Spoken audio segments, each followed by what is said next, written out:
Hello, welcome to this video, and on this video I will be discussing the 10 greatest albums.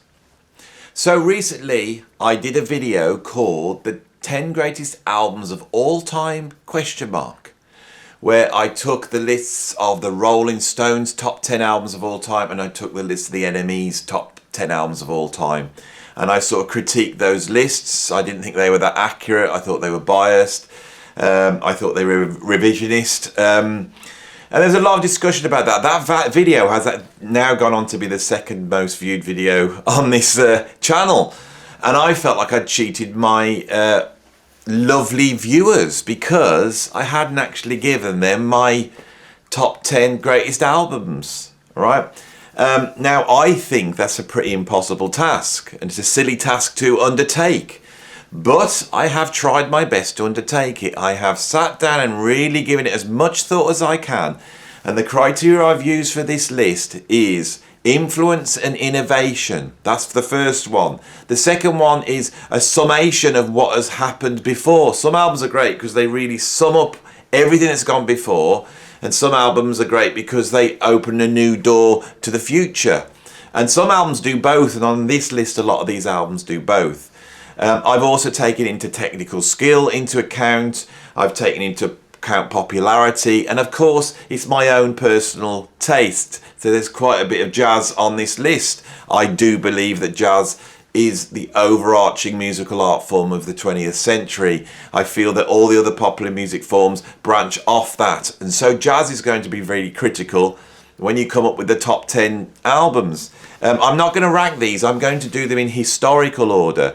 And I'm going to go through them, trying to explain why I think these 10 albums would be the ultimate 10 albums of all time. I've tried to be as objective as I can. Of course, it's impossible to be entirely objective, but of course, it's also impossible to be entirely subjective. So if you do want to say that it's all completely subjective, you will get a discussion from me in the comments. Right, so when we're looking at albums, we're looking at recordings. Recordings are very, very important when it comes to the history of popular music. We could also almost swap the word popular music for recorded music. In the 20th century, recording was invented.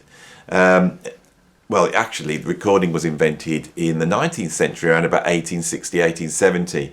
But it wasn't until the powers that be decide to record folk forms, specifically American folk forms, blues, gospel, country and jazz, right? It wasn't until that happened that we then get the beginnings of the modern popular music industry.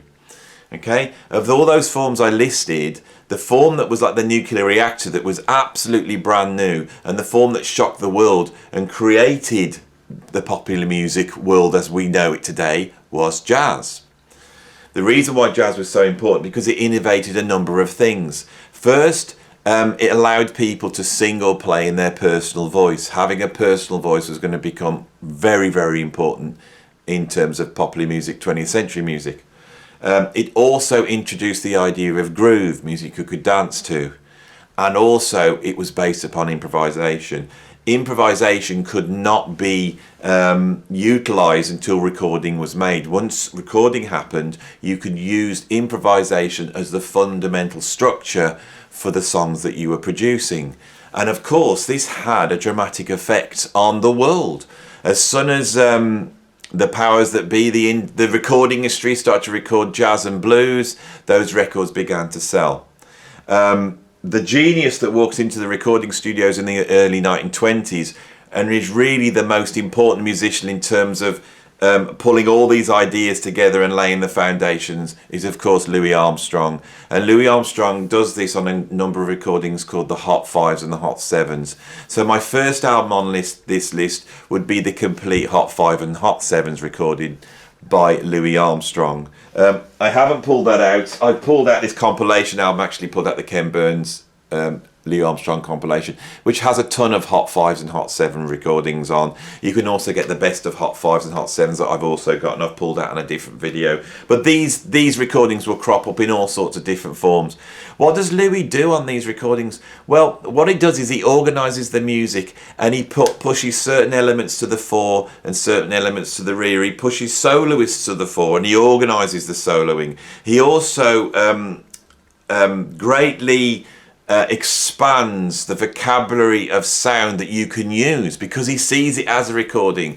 So in his own trumpet playing and his singing, he utilises, you know, classical motifs, quite abstract dissonance and sometimes chromatic motifs, pure sound, noise. You know, he emulates car horns, he emulates sirens, and he does all this with his voice as well. Louis Armstrong's voice is not the classic beautiful sounding singer's voice, but he utilises his voice in a way which is absolutely unique. I think he's one of the greatest singers of the 20th century, and that opens the door and sort of democratises singing, which also is going to become very important. We don't really see the effects of that until the 1960s on popular music.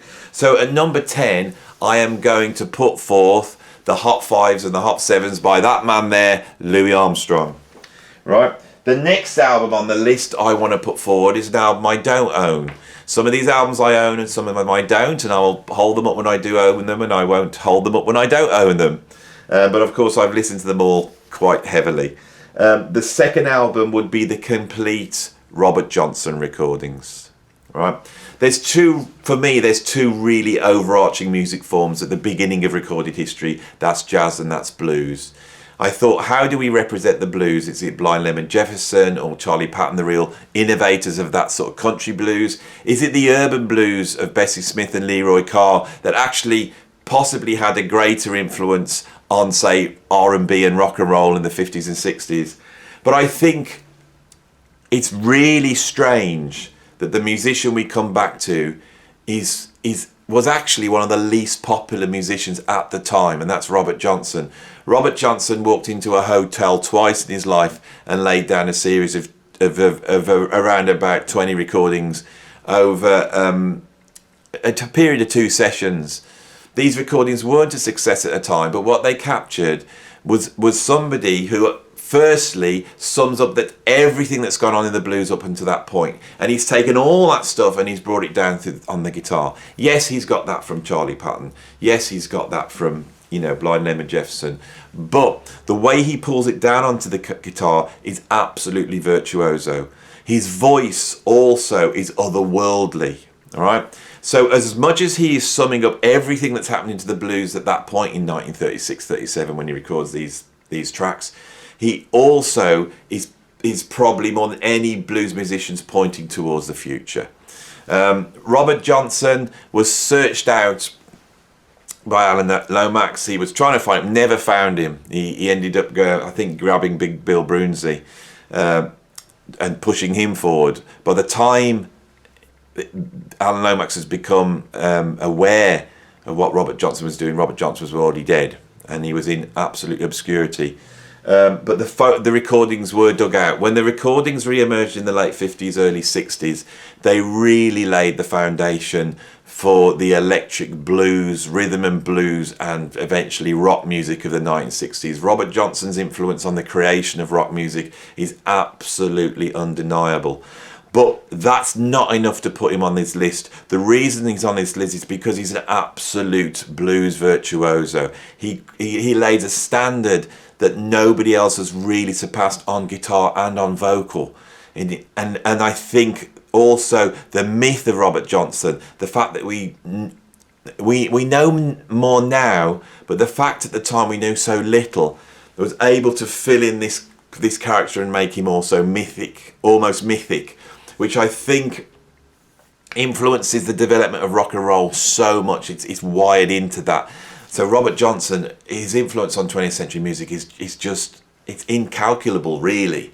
So that's who I've got at number 2, is the complete recordings of Robert Johnson. Right, what have we got at number 3? Well, I haven't got the complete Dahl recordings of Charlie Parker, but I have this album, and on the back we can see there would be the other albums. Now, of course, you can get all this on CD box set. You can hear it all on Spotify. Charlie Parker comes along in the 1940s, and he is the guy.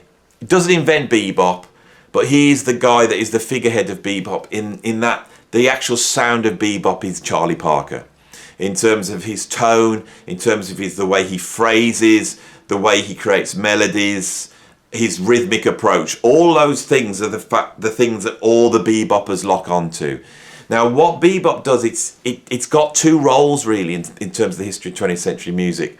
One of the things it takes jazz, which before then is a popular music form, it's a dance music, it's got vocals, it turns it into an art. So a lot of the art music that we have in the 20th century and now the 21st century has its roots most likely in classical music and those approaches, but it also has its roots in bebop. Bebop is when jazz became an art form. But also, bebop is almost like jazz's punk.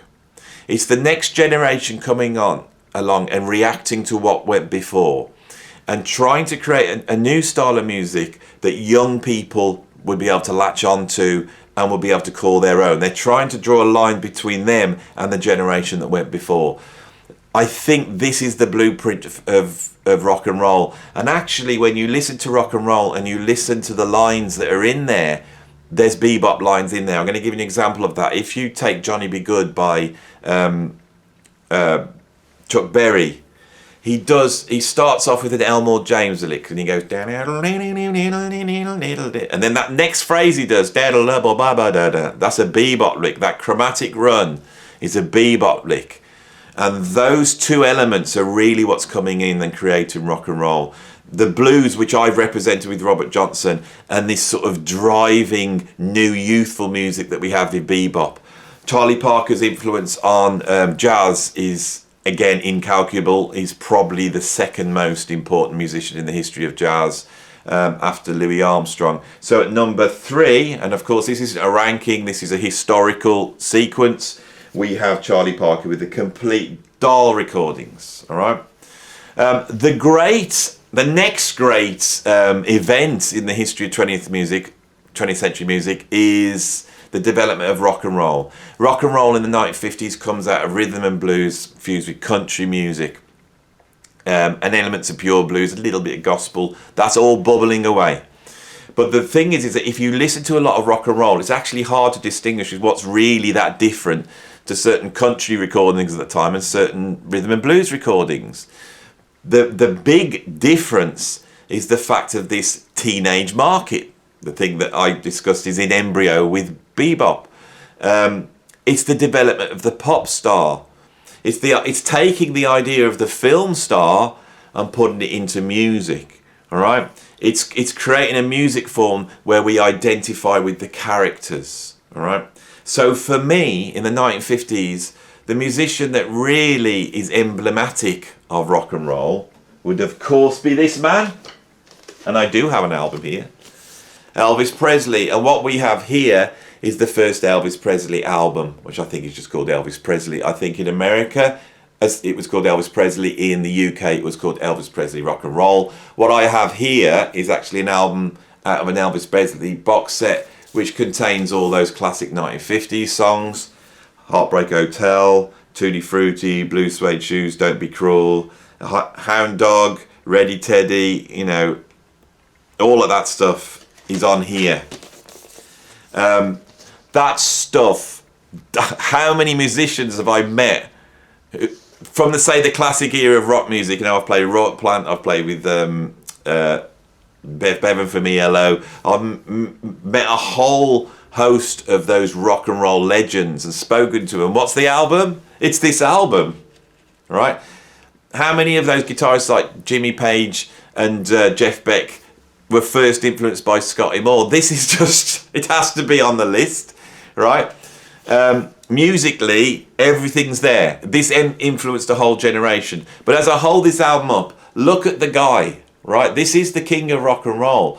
And the reason is because this bloke had absolutely everything. This is a new thing, right? This is a person that could sing great, whose voice is a summation of everything that's happened in country music, but also everything that happens in rhythm and blues. He's got that in his voice. He dances, he moves, he looks like a film star, and he has that insolent rock and roll gaze, which is a challenge to authority. Elvis Presley had it all. It's completely different to the Beatles. It's another thing that's going to come along in the 60s. But this idea of the rock star, this is what we see when we see Robert Plant walk on stage. This is what we see when we see Prince walk on stage.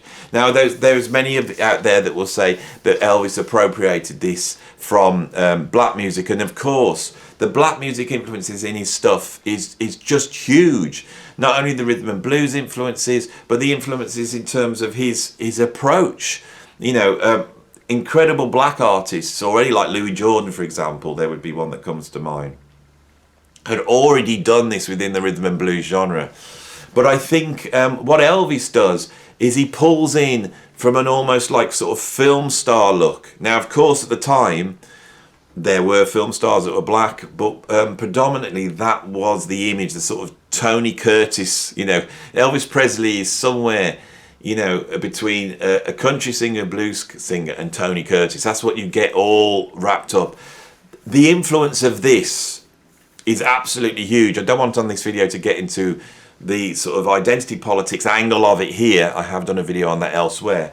But I do think, although there's a part of me that thinks, should this be Little Richard? And there's a huge part of me that thinks it's the case. Do I think Little Richard's music is greater than Elvis's? I actually do.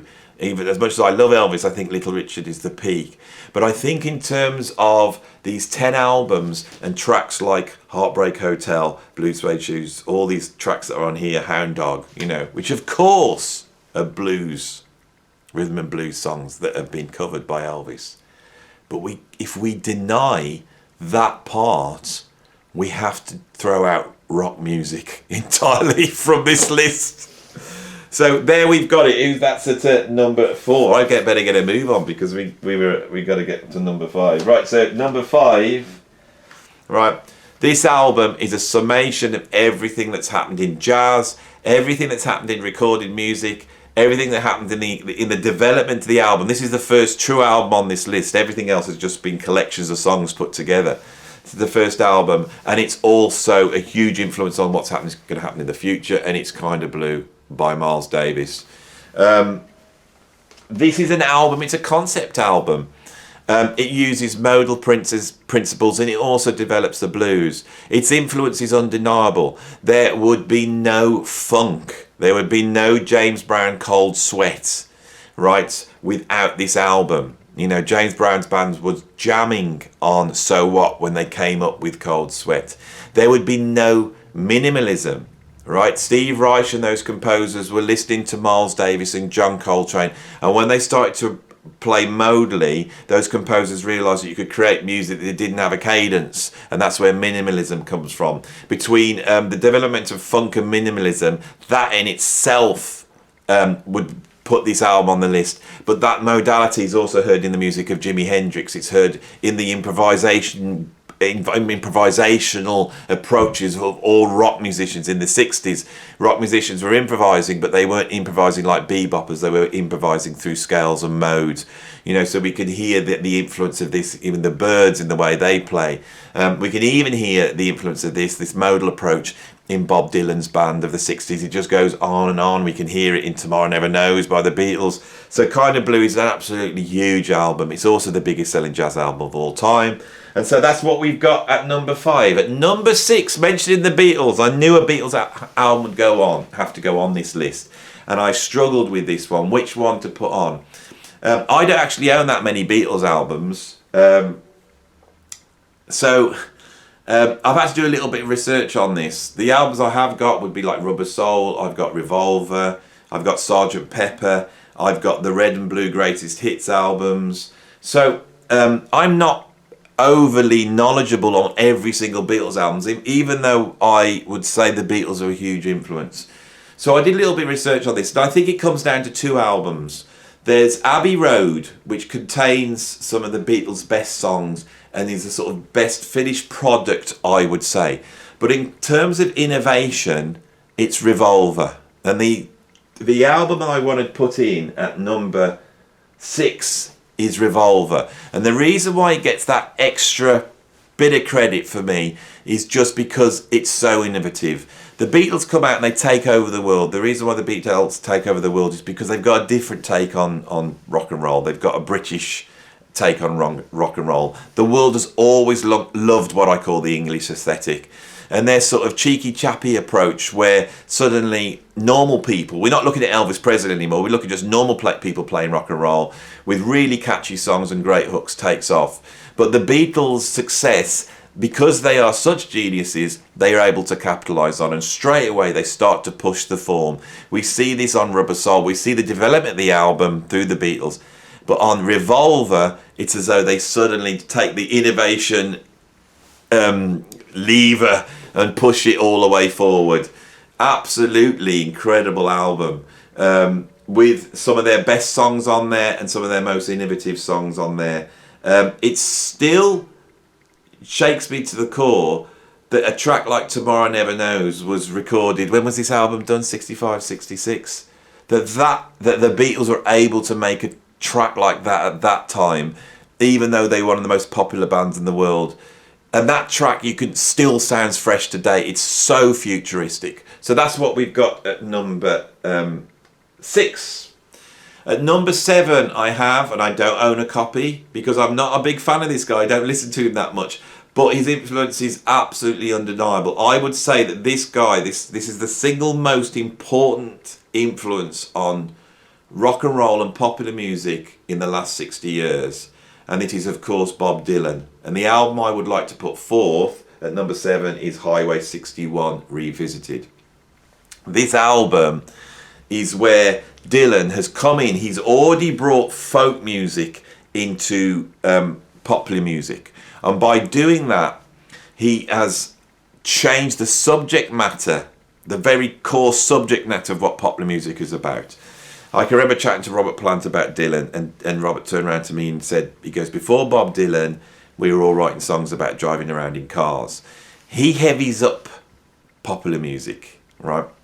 But with Highway 61 Revisited, he then amps up the innovation. Partly this is done through the use of electric instruments, but also partly this is done from the pure epicness of this album. All right? On a track like Desolation Row, we have probably the first sidelong epic on any popular music album. So as much as Dylan sometimes seems to be anti-prog and anti-virtuoso music, I actually think his influence on that music is profound. I've read that Frank Zappa would not have done what he had did if he hadn't heard Dylan do it first. When he heard Dylan doing this stuff, he went, right, rock and roll is now a place where I can bring in all these influence. And this is why I say, and it's been argued with here on this channel, but I do think Dylan democratized popular music. He meant that anyone could approach it and they could bring in anything they want to it. When we listen to this album, which is 1965, and you listen to a track like a Rolling Stone, this album sort of stands about 10 years in the future. He's really laying the groundwork of what rock music will be on that track. It astonishes me when I put on that, even though I'm not a huge Dylan fan, when I hear Like a Rolling Stone, it astonishes me that was made in 1965. It sounds like it's made in 1975. It is not a rock and roll track, not a pop track. It's a rock track. And this is the influence of Dylan that is undeniable. Right, what do I have now at number 8? The great innovation of 20th century popular music, 20th century music, is the elevation of popular music to a high art form. All the way through this, we're leading up to this point, with the Beatles, with Dylan, and then before that with Charlie Parker, with Elvis. All these influences are coming together, and by the 1960s, popular music isn't just something that you put on which is a frivolous thing. It's got a message. It's got a message politically, culturally. It's also got a message musically. This is why I'm here talking about music. This is why this channel attracts people, because it's you know, we're not classical music fans, right? We're fans of 20th century popular music. Jazz is a popular music form. Blues is a popular music form, right? So I thought, what really represents the message side of popular music? What's the greatest achievement of that? And I've come up with 2 albums, and on this list I don't know which one to put forth. The artist, of course, is Joni Mitchell. Joni Mitchell, for me, is perhaps the greatest songwriter of the popular music era of the last 60 years. I think this is undeniable. But she's also musically as high as anybody else. So she does musically compete against the Weather Report and the Mahavishnu Orchestra, or Yes, or an ELP. It's just as great. Which album do we put forth? Well, on my list, I've put Blue. I think Blue's her artistic peak. I think after that she's dealing much more on the musical side, and those albums are just as great. But I think the balance of the songwriting and the message and the expression of your personal feelings, that Blue is almost like an innovation in doing that. I don't think anybody had gone so deep into their personal feelings as Joni Mitchell does on that album. I think Blue's the album. So I went to get Blue from my list just now so I could hold it up.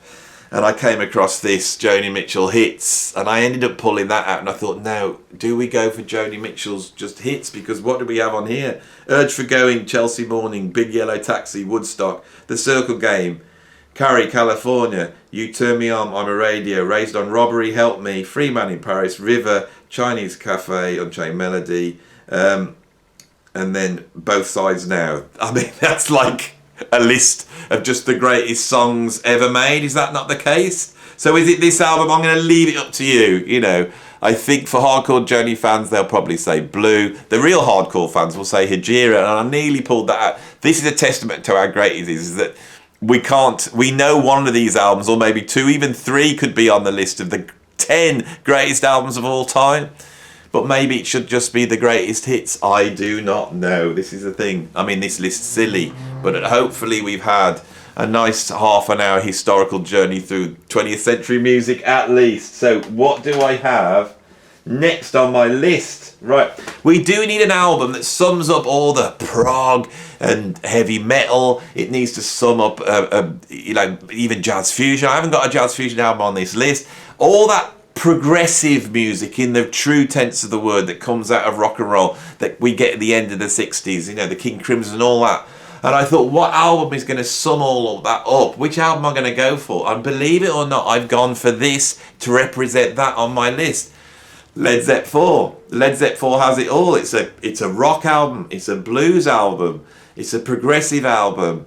It's almost at times a jazz fusion album, although we're pushing it there. It's a folk album. It's a folk rock album. It seems to sum up the very spirit of what rock and roll became in the 1960s. I think this more than any album. It's an absolutely perfect album.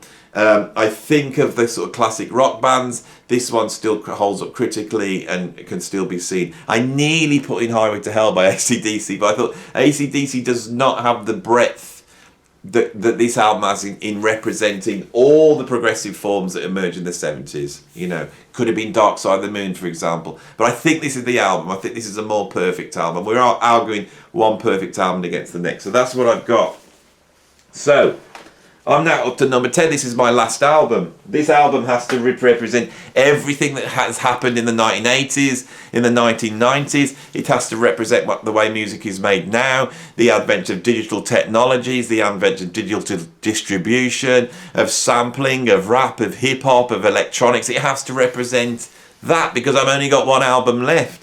I do believe that this album is the most important album in the last 40-odd years, and exerted a huge influence in the change in way music was made, which starts in the 1980s and gone up till now. And it is this album, My Life in a Bush of Ghosts by Brian Eno and David Byrne. On this album, we see music shift. I really believe this is such an important album in the history of 20th century and 21st century music. And we see these two guys solve how music will be made in the future. How it will be made from loops, how it will be made from found sounds, how music can be put together. The most important innovation on this album is it's almost like what Louis Armstrong did on the first tracks, is that what's the central voice and how is it different? Louis brought in his own voice, and that own voice used improvisation, it used found sounds, it used all these things from around the world that we lived in at that moment, and he channeled that through his voice. On this album, they go the one stage further and they actually present the found sounds. The central character, the central melody, the central voice on this is almost like just switching a radio on and letting whatever voice is out there come filtering through. And I think that is the great innovation.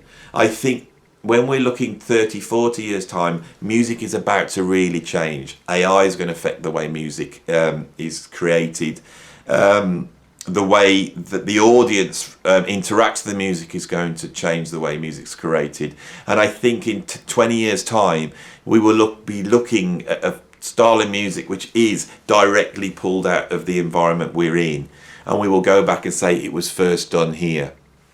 So that is my 10 greatest albums of all time. I've tried my best. When I look back on this list, it is totally an expression of my personal taste, without a doubt. Not only my personal taste, but my personal view of the history of 20th century music. That's what you've just bought into. You've come and seen Andy's view of the 20th century and 21st century music and what he thinks would be the 10 important albums that come out. I hope I haven't fallen into the traps that Rolling Stone and NME do on their lists, which is that shallow, just putting forth albums because they're trendy or because they've sold a lot or because they serve a purpose in making the critic who is coming up the list look better. I've spent some time to come up with this. Anyone who knows my musical taste will know there's a lot of stuff on here that I don't particularly listen to. I think Dylan being the most extreme example of that. Some of it is my favourite music of all time. And I'm hoping if I got this list right, that some of you out there will go, yeah, well, I actually really do like a lot of the music on that list too. And so if that's the case, I think I might have got somewhere in succeeding in this ridiculous task of coming up with the 10 greatest albums of all time. I'm going to recap on them now. So I've got the complete Hot 5s and Hot 7s by Louis Armstrong. I've got the complete Robert Johnson recordings. I've got the Charlie Parker complete Dahl recordings. This is all a cheat anyway, these aren't proper albums. I've got Elvis Presley's first album that contains all the true rock and roll stuff on, which in the UK was called Rock and Roll. I've got Kind of Blue, Miles Davis, which is perhaps the first great album that has a conceptual continuity. It's the first prog album in a way. I have Revolver by the Beatles, which is the album that really innovates the technical and cultural way that rock music and pop music is going to go forward. I've got Highway 61 Revisited by Bob Dylan, just for its basic laying the groundworks of what rock music's going to be as opposed to rock and roll, the democratization of that music form so anyone can do it. I've got Blue or Hits by Joni Mitchell. I've got Led Zeppelin 4 representing all the sort of progressive rock, classic rock, the heavy metal is all on that album. And then last of all, I've got My Life in the Bush of Ghosts by David Byrne and Brian Eno. Okay, that's the list I came up with. I didn't expect it when I started off doing this, but I hope that's chimed with a few people. And so anyway, if you like this video, if you want to subscribe and watch more, you know what to do. You can support me through Patreon. I'm here trying to go deeper into music, really focusing on the music that the critics don't want to talk about.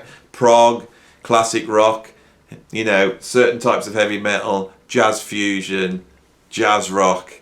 You know, that's what we're talking about on this channel. But we will always be going deeper, and if you want to go in deeper, keep watching. I'll see you on the next video. Thanks a lot.